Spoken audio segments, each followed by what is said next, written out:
Good morning बच्चों। आज हम पढ़ेंगे लेसन 2। पाठ का नाम है तेनालीराम की चतुराई।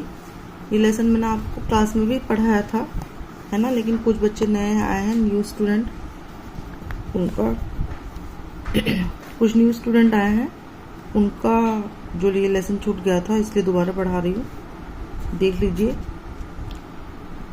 ऑनलाइन पढ़ाई इसलिए हो रही है बच्चों, आपको पता है डीएम के ऑर्डर से छुट्टी है इलेक्शन की वजह से, है ना। तो आप लोग घर पर ध्यान से रीड करेंगे जो भी आपके पास वर्क आ रहा है, ठीक है।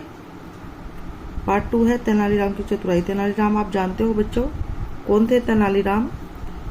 बहुत इंटेलिजेंट, बहुत चतुर व्यक्ति थे, जो किसी भी प्रॉब्लम को बड़ी आसानी से, बड़ी चतुराई से सोल्व कर लेते थे।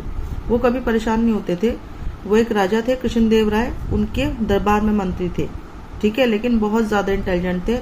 आप लोगों ने इनकी कहानियां सुनी भी होगी और टीवी पर भी इनका सीरियल आता था, आप लोगों ने देखा होगा। देखना आप लोग, अगर दोबारा कभी आता है। बहुत इंटेलिजेंट इंसान थे। तो एक बार की बात है, कहानी है बच्चों, ध्यान से पढ़ेंगे। ग्रीष्म ऋतु का समय था। ग्रीष्म ऋतु क्या होती है? गर्मी की ऋतु, है ना, गर्मी का मौसम। तो गर्मी का मौसम था, बहुत ज्यादा गर्मी पड़ रही थी। विजयनगर जहाँ पर वो रहते थे, वहाँ नदी, नाले, तालाब सभी सूख गए थे। तेनालीराम के घर के पिछवाड़े में एक बगीचा था। पिछवाड़े मतलब पीछे।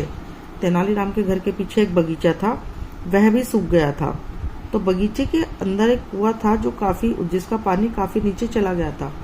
पहले बच्चों, आजकल तो समरसेबल मोटर्स है ना, टैप से, पहले ऐसा नहीं था। पहले कुएं का पानी लोग यूज करते थे। तेनालीराम के घर में भी एक कुआं था जिसमें पानी काफी नीचे चला गया था। तो वो चिंतित थे कि किस तरह से अपने बगीचे की सिंचाई करें।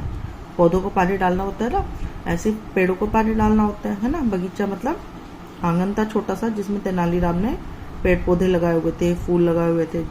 तो वो चिंतित था, परेशान था, मतलब सोच रहे थे तेनालीराम कि कैसे अपने बगीचे की सिंचाई करें, क्योंकि कुएं का पानी बहुत ज्यादा नीचे था। एक बार रात के समय तेनालीराम राजा कृष्णदेव के दरबार से वापस आ रहे थे, तो उन्होंने अपने बगीचे में कुछ लोगों की फुसफुसाहट सुनी। फुसफुसाहट क्या होती है बच्चों? क्लियर ना बोलना, धीरे धीरे से बोलना, है ना। तो ऐसा तेनालीराम ने सुना, तो वो समझ गए कि उनके बगीचे में चोर है। तेनालीराम ने उन्हें तो कुछ नहीं कहा, चुपचाप अपने घर के अंदर चले गए और अपने पत्नी से जोर जोर से कहने लगे, अरे सुनती हो, आज दरबार में चर्चा हो रही थी कि आजकल बहुत चोरियां हो रही हैं। जोर जोर से क्यों कहने लगे? ताकि चोर उनकी बातें सुन लें, इसलिए तेनालीराम जोर जोर से कहने लगे। जानबूझकर जोर जोर से बोला ताकि चोर उनकी बातें सुन लें। वो अपनी वाइफ को तेनालीराम क्या बोल रहे थे कि तुम सुनती हो, मैंने दरबार में सुना है आजकल बहुत चोरियां हो रही हैं, तो तुम अपने जेवर संभाल कर रख देना। यह सुनते ही चोरों के कान खड़े हो गए। मैंने बताया था ना, कान खड़े होने का मतलब ये एक मुहावरा है। कान खड़े होने का अर्थ है कि वो जेवर की बात सुन के उनकी बातें और ध्यान से सुनने लगे। चोर क्या हुआ, छिपते छिपते तेनालीराम के घर के जो पीछे खिड़की थी वहां आकर खड़े हो गए और ध्यान से उनकी बातें सुनने लगे। वे अपने पत्नी से बोल रहे थे कि हमें अपने घर का कीमती सामान किसी ऐसी जगह छिपाना चाहिए जहां पर चोर ना ढूंढ पाए। लेकिन ऐसी कौन सी जगह है? पत्नी ने पूछा। तो तेनालीराम बोले, उनको देखो वो कितने चतुर थे। वो परेशान हो रहे थे ना कि कैसे अपने पौधे की आंगन की सिंचाई करें, बगीचे की, है ना। तो उन्होंने देखो कितनी होशियारी दिखाई, या कितने इंटेलिजेंट थे वे। उन्होंने क्या कहा कि हमें अपना जेवर कहाँ छुपाना चाहिए? वो बोले, हमारे पास एक लोहे का बड़ा सा संदूक है, उसमें ही जेवर रख देंगे और फिर उसे अपने बगीचे के कुएं में डाल देंगे। अगर चोर आएंगे तो ढूंढ नहीं पाएंगे। जाहिर सी बात है, अगर चोर घर में आते हैं चोरी करने तो वो अलमीराज ढूंढते हैं, अलमीरा में, कपड़ों में, है ना, बेड में, कुएं में कौन ढूंढेगा। यह सुनकर चोरों को लगा कि खुश हो गए। चोरों का सरदार जो होता था, चोरों का लीडर, वो अपने साथियों को फुसफुसाकर बोला कि मैंने तो सुना था तेनालीराम बहुत बुद्धिमान है, लेकिन मुझे तो ऐसा कुछ बुद्धि उसमें नजर नहीं आ रही है ना। उसे तो इतनी मालूम नहीं है कि दीवारों के भी कान होते हैं। ये भी एक मुहावरा है बच्चों। ऐसे क्यों बोलते हैं दीवारों के कान होते हैं? जिससे कि अपनी पर्सनल बातें कोई और ना सुने, है ना, हम धीरे से बोले, इसलिए ये कहा गया है दीवारों के भी कान होते हैं। तभी ऐसा नहीं है जैसे आप लोगों के कान है, ऐसे दीवार में भी पहले कान होते थे ऐसा नहीं है बच्चों, दीवारों के कान होते हैं। ये एक मुहावरा है ताकि हम अपनी बातें, जो पर्सनल बात होती हैं, धीरे बोलें, जिससे बाहर के लोग ना सुन लें, इसलिए इस मुहावरे का यूज किया है। तभी तेनालीराम ने अपनी पत्नी को धीरे से कहा कि बाहर कुछ चोर खड़ा है। पहले तो उसने जोर से बोल दी है सारी बातें, लेकिन फिर धीरे से बताया कि वो इसलिए बोल रहा है बाहर कुछ चोर खड़ा है। थोड़ी देर बाद तेनालीराम उनकी पत्नी बड़ा सा संदूक लाए, उसमें सारा सामान रखा और घसीटते हुए कुएं के पास ले गए। बहुत मुश्किल से उसे उठाकर कुएं में फेंक दिया। ठीक है, मुस्कुराते हुए वे दोनों घर के अंदर चले गए। क्योंकि मुस्कुराते हुए क्यों गई? क्योंकि ये उनकी एक चाल थी, है ना। क्या चाल थी? अपने बगीचे की सिंचाई कराने की। अब देखिए अब कैसे उन्होंने सिंचाई कराई। तेनालीराम और उसकी पत्नी उनकी पत्नी घर के अंदर चले गए। चोरों का सरदार अपने साथियों के साथ कुएं के पास आया और कुएं के पास बाल्टी और रस्सी पड़ी हुई थी।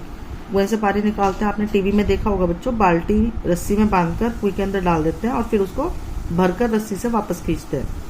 इस तरह से चोरों ने भी किया। उन्होंने सोचा हम कुएं में कैसे जाएंगे तो कुएं का पानी जो कम हो गया था उसे बाहर निकालने के लिए वो सारी रात बाल्टी भर भर के कुएं का पानी निकालते रहे और बगीचे में डालते रहे।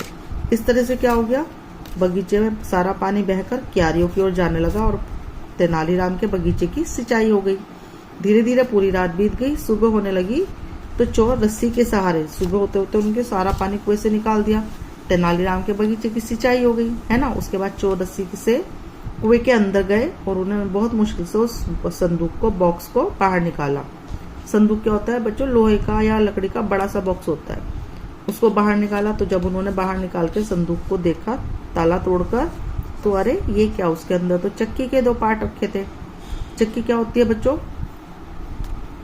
बड़े बड़े पत्थर के ना सर्कल होते हैं, 2 सर्कल होते हैं जिनके बीच में गेहूं, चने, दालें ये रखकर उसको घुमाकर उनको पीसा जाता है, उसको चक्की बोलते हैं। आजकल तो इलेक्ट्रिक चक्कियां हो गई सब जगह। आप लोगों ने अगर देखा भी हो, आप लोग पेरेंट्स के साथ गए हो आटा वगैरह लेने, तो आजकल तो मशीन्स हो गई।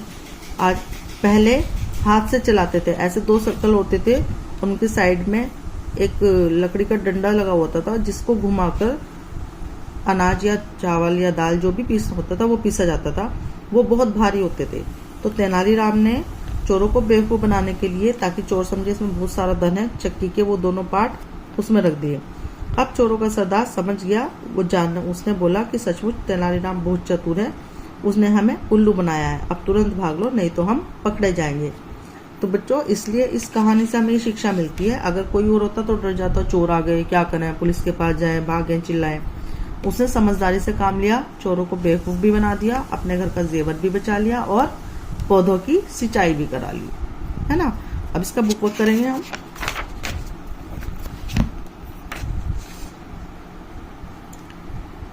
डैश ऋतु का समय था, यहाँ पर लिखेंगे ग्रीष्म। अपने घर का डैश सामान छिपा देना चाहिए, कीमती। खाली स्थान है बच्चों नेक्स्ट पेज पर, पेज नंबर 16 पर। ठीक है, यह सुनकर चोरों का सरदार खुश हो गया। चोरों ने बहुत मुश्किल से संदूक बाहर निकाला। मुसीबत के समय बुद्धि से काम लेना चाहिए, है ना, घबराना नहीं चाहिए, बुद्धि से काम लेना चाहिए। दिए गए मुहावरों का वाक्य में प्रयोग करिए। कान खड़े हो गए और चौकन न होना। पिताजी के मुझे नई साइकिल दिलाने की बात सुनकर भाई के कान खड़े हो गए। धीरे बोलो, दीवारों के भी कान होते हैं। ये आपको बुक वर्क की ना मैं PDF बना के आपको सेंड कर दूंगी, उसमें से आराम से आप बुक में फिल कर लीजिए जिन्होंने नहीं किया है। कपड़े आदि रखने के लिए बड़े से बॉक्स को क्या कहते हैं बच्चों? संदूक।